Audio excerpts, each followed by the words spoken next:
दी गई। ठीक है, आज हम जनरल एंट्रीज पढ़ेंगे ट्रांसफर कंपनी की। तो general entries in the books of transfer company. अब स्टूडेंट्स ये बताओ कि डेफिनेटली ये कंपनी क्या होना है, जो कंपनी लिक्विडेट हो रही है, जिसे आप पार्टनरशिप की लैंग्वेज में डिसॉल्यूशन बोलते हो। तो यहां पर एक बात हो गई कि जब कंपनी लिक्विडेट हो रही है तो गोइंग कंसर्न कॉन्सेप्ट जो है वो अब अप्लाई नहीं होगा, क्योंकि अब फिक्स्ड एसेट्स नहीं रहे। अब फिक्स्ड एसेट्स क्या हो गई, बोला पड़ेगा आप सबको। अब फिक्स्ड एसेट्स करंट एसेट्स हो गए, करेक्ट। अब कंपनी उन एसेट्स को किसको दे देगी, ट्रांसफरी कंपनी को नहीं देगी, जो कोर्ट लिक्विडेटर अपॉइंट करता है उसको दे देगी। तो यानी कहने का मतलब है वो लिक्विडेट हो रही है, डिसॉल्व हो रही है, मार्केट में बिक रही है। तो यानी अब रियलाइजेशन अकाउंट बनने का टाइम आ गया। क्या बनेगा, रियलाइजेशन अकाउंट। तो रियलाइजेशन अकाउंट जब बनता है तो अब हमें क्या क्या करना है, पहले उसे ऑरली एक बार चेक कर लेते हैं। नंबर 1, एसेट्स क्लोज करेंगे और उसे रियलाइजेशन अकाउंट में ट्रांसफर करेंगे। नंबर 2, लायबिलिटीज क्लोज करेंगे और उसे रियलाइजेशन अकाउंट में ट्रांसफर करेंगे। अब माइंड में क्वेश्चन आता है कौन सी एसेट्स, क्या सभी एसेट्स? जी हां, सभी एसेट्स। क्या कैश अकाउंट भी? अगर कैश अकाउंट ट्रांसफरी कंपनी ने ले लिया है तो वो भी, और अगर वो नहीं लिया है तो वो उसे छोड़कर जितनी भी एसेट्स हैं वो सभी। एसेट साइड में एक आइटम और होता है, उसे कहते हैं फिक्टिशियस एसेट्स, जिसे आप मिसलेनियस एक्सपेंडिचर की हेडिंग में लिखते हैं। क्या वो भी जाएगा? हाँ जी, वो रियलाइजेशन अकाउंट में नहीं जाएगा, वो कहीं और जाएगा। वो किसको जाएगा? वो मालिकों के पास ट्रांसफर होगा। कहां ट्रांसफर होगा? क्योंकि जब मालिकों को पेमेंट होगी तो उतने से कम होगी। अगर बैलेंस शीट के एसेट साइड में मिसलेनियस एक्सपेंडिचर में लिखा हुआ है डिस्काउंट ऑन शेयर्स, तो यानी जब मालिकों को पेमेंट होगी तो डिस्काउंट ऑन शेयर काटकर पेमेंट होगी ना। तो इस तरह से और भी आइटम हो सकते हैं मिसलेनियस एक्सपेंडिचर में, जैसे प्रीलिमिनरी एक्सपेंसेस ऑलरेडी वहां पर है, लॉस ऑन इश्यू डिवेंचर्स है, तो वो सब मालिकों की पेमेंट में से घटेगा। और मालिकों की पेमेंट का अकाउंट कौन सा होता है, बताइए?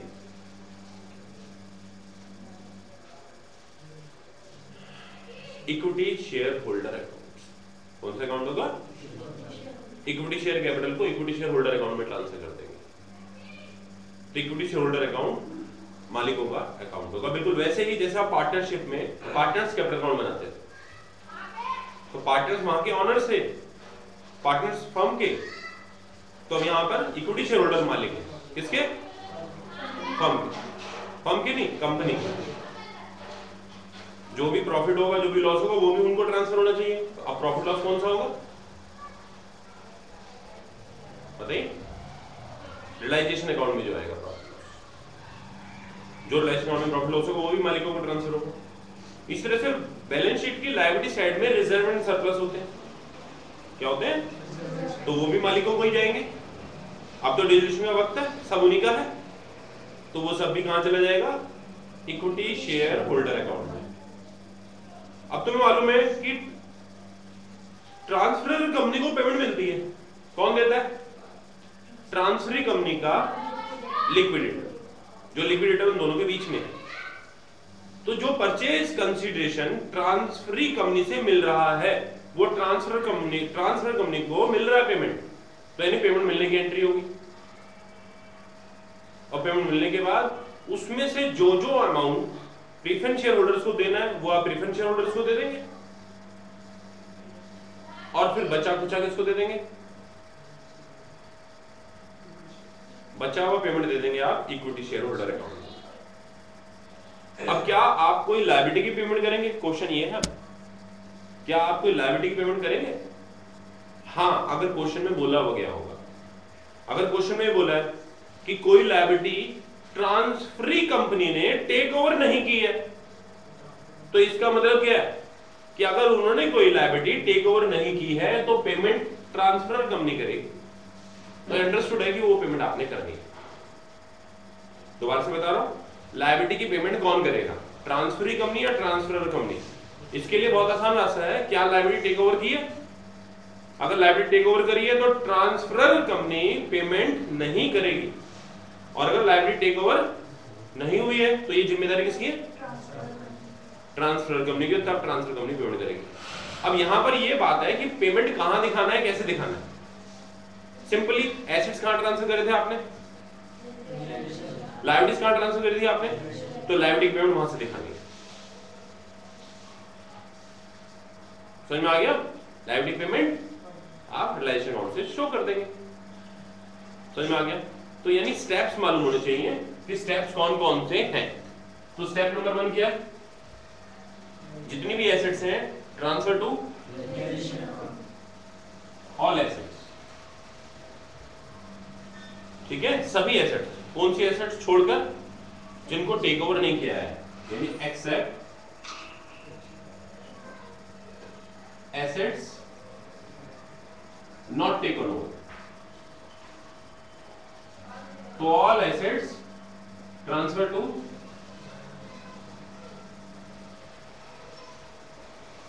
Realisation account. सही है? अब इसकी गारंटी क्या बनेगी बताओ जरा, इसकी गारंटी क्या बनेगी? इसकी एंट्री बन जाएगी, आपको मालूम है एसेट्स क्लोज कैसे होते हैं, डेबिट करने से, क्रेडिट करने से। तो एसेट्स को क्रेडिट करो, डेबिट कौन हो गया?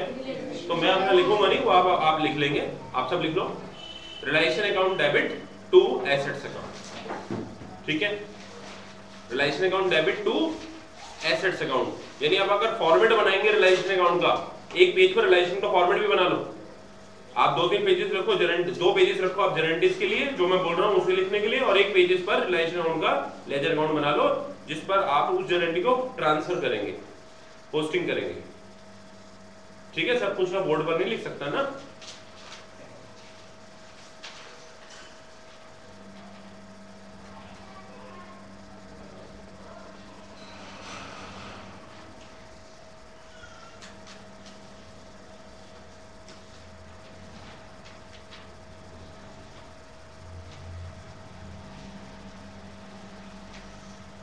हो गया? तो अब इसके बाद दूसरी क्या होगा, सभी लायबिलिटीज। नमस्ते जी, काफी लेट आए आप, बैठे। ऑल लायबिलिटीज, ऑल लायबिलिटीज, इसमें मैं वो लायबिलिटी ट्रांसफर नहीं कर रहे हैं जो मालिकों की है। मालिकों का क्या, equity share capital account, preference share capital जो है वो भी मालिकों का ही होता है, वो भी नहीं ट्रांसफर कर रहा मैं। ठीक है, और जो मालिकों को पैसा मिलने वाला होता है बैलेंस शीट की लायबिलिटी एंड रिजर्व सरप्लस, वो भी ट्रांसफर नहीं कर रहा, तो उन्हें छोड़कर, यानी except honours equity, honour equity को छोड़कर। ठीक है, ट्रांसफर टू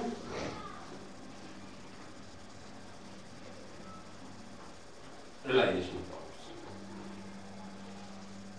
अब हम क्या कर चुके हैं, हाँ जी, हम कर चुके हैं एसेट ट्रांसफर, हम कर चुके हैं लायबिलिटीज ट्रांसफर। तो अब इतना करने के बाद जब ट्रांसफर कंपनी को सब कुछ दे देती है,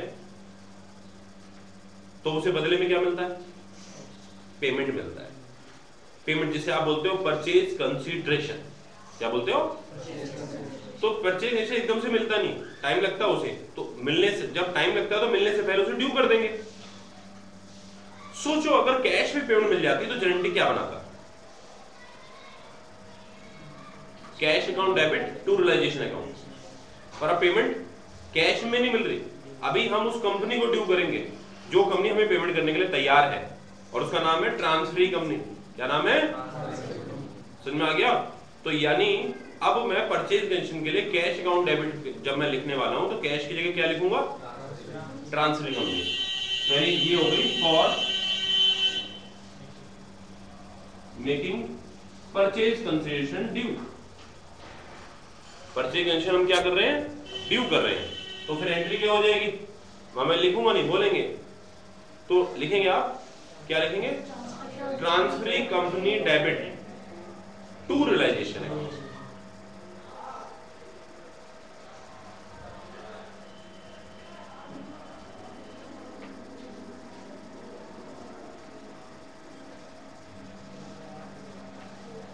इस डोर को बंद कर दीजिए आहिस्ता से।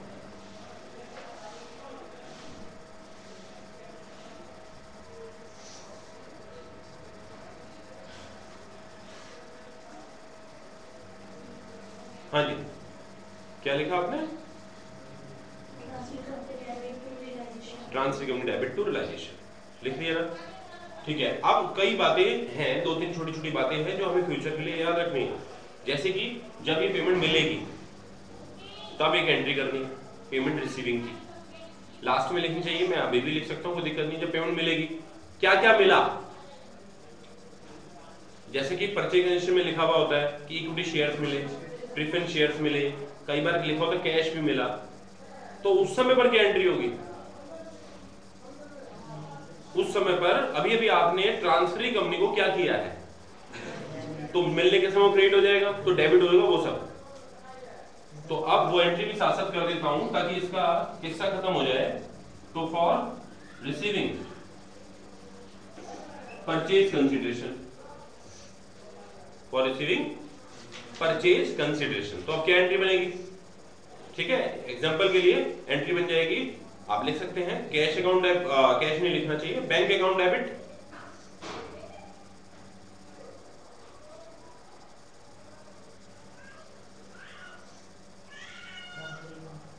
अब इक्विटी शेयर भी तो मिल रहे हैं आपको, तो इक्विटी शेयर लिखना काफी नहीं रहेगा, क्योंकि अगर आपने इक्विटी शेयर डेबिट लिखा तो कहीं वो हमारे वाला भी तो एक लेजर अकाउंट है इक्विटी शेयर का, तो उससे कैंसिल ना हो जाए, इसलिए इक्विटी शेयर किसके, तो इसलिए वो लिखेंगे equity shares of transferring company debit, हो गया। अब प्रेफरेंस शेयर भी मिल सकते हैं तो फिर वो भी डेबिट कर दीजिए, preference shares of transferring company debit,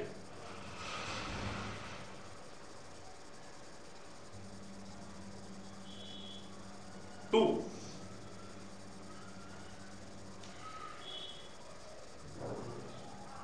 तो क्या लिखेंगे, अभी अभी आपने यहां पर क्या डेबिट करा था, तो आप कर देंगे टू, क्या लिखा आपने, ट्रांसफर, हो गया। अब इसके बाद क्या और एंट्री हो सकती हैं, आप सोच सकते हो, मैं तो बताऊंगा अभी, पर आप सोच सकते हो कि क्या क्या होना चाहिए। अब रिजर्व बढ़ना चाहिए, लेकिन आपने रिजर्व बांटा, पर पहले रिलेशन बंद तो कर दो, प्रॉफिट लॉस तो निकाल लो, और कुछ सोचो।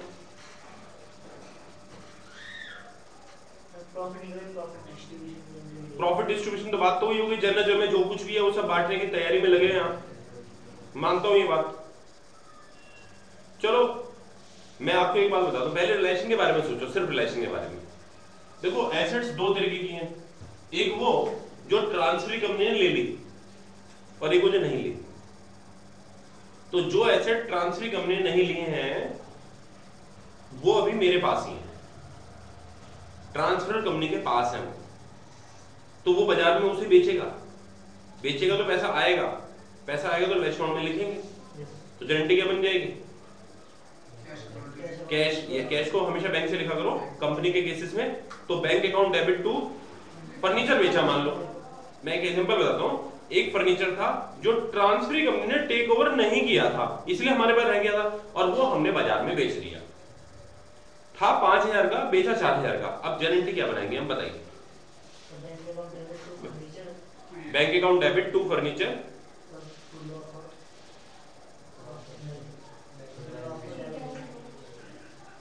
एक सिंपल एंट्री मान लो, सिंपल जब हम करते हैं bank account debit loss on furniture debit to furniture, ये एंट्री तब सही होती जब बिजनेस चल रहा है, गोइंग कंसर्न कॉन्सेप्ट अप्लाई है, और आपको लास्ट में P&L अकाउंट बनाना है। अब तो बिजनेस बंद हो रहा है,